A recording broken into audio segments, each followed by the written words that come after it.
Hey friends, Sue Talks. Welcome to the day. We're going to talk about having difficult conversations. Oh, I love this. This is right up Susie Two Frank's alley, let me tell you. My entire life is built on difficult conversations. Sticking up for yourself, I think, is where all of that came from. As a tomboy growing up and just dealing with mad dudes that are just like, get away from me, tomboy, I'm gonna spit on you. Fuck you, Sue. Or like, oh, you're so creative, you could rhyme Sue with you. Like, so impressed with you guys.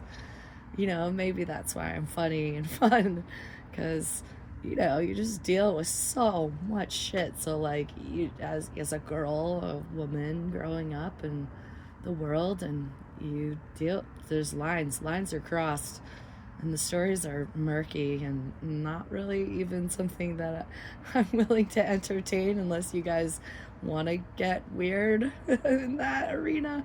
But advances and upsetting things and trauma abound for years. So that's what got me, I think, to a place where I could be like, well, hey, no, that's fucking hard. No, that's a no. Maybe it's like right out of my chanting for baseball games. It's a ball. It's a ball. It's a ball. Like, you're just like, no, man.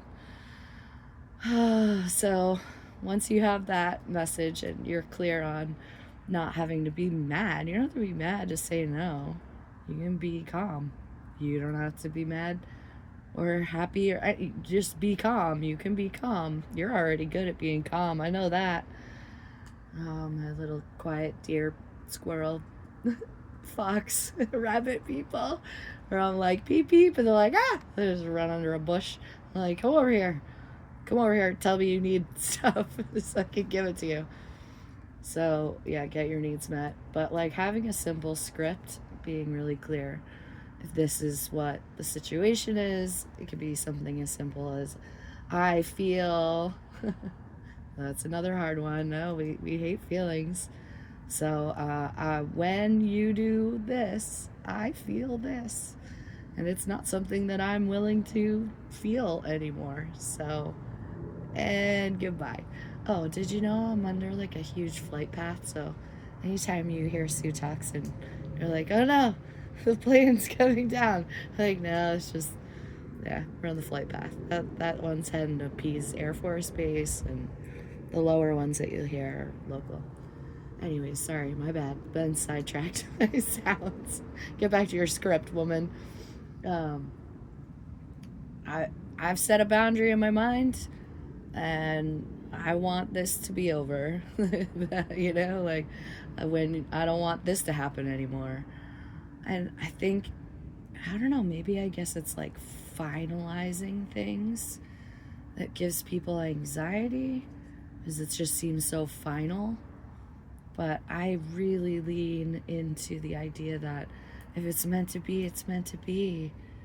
Like, all the times that terrible things happened to me and I cried about it, like, it was for the greater good. The people that were like, I'm silly, you're not cool enough to be in our friend group, you're out. And you're like, are all gonna date your boyfriend now? Or just whatever. Like, looking back at years and years and years of groups of women being like, you're out, you're not part of our wine club, and like, that was all for good. Those are good things for me, because hey man, I'm not vibrating on those low vibrations, and they are, and I'm not. So I go high. And I don't need to take shit from anyone for anything. It doesn't have to do with kids, or people that I absolutely love, which is a lot of people. So that is hard, I understand. But you gotta know what's best for loving you first. You love you, and you can't kind of go wrong from there. So, like, you feel the ick, speak it up. Just get it into a couple sentences, and it's not an angry, it's not a fuck you. I don't like to engage in crash and burn social economics. Just, that, like, well, fuck you, never gonna see you again. And like, that's just, guess what? You can break up with somebody, you can get fired by somebody, and guess who you're gonna run into at the grocery store, or the gas station, or the school parking lots, or what? Just, people do not go away. You have to manage. And you don't, we're not bunnies, we're humans. We can stop and say, hi, can't talk, like, peace.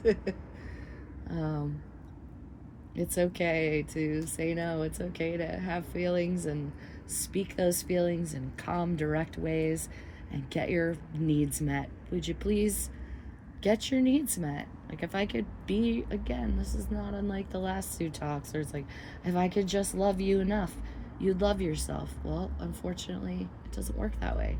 If I could just be your mediator and your confronter and your helicopter parent, you know, maybe I can fix it for you. But you know what I find with helicopter parenting is that those kids are not able to do stuff on their own. And you can't be incapacitated when you have love and support behind you, and the Talking Cure is here at your disposal anytime you want to talk it out. I'm here for you. And I love you so, I love you so, so, so much. And like, you can do it. Okay. Have a good night. Bye.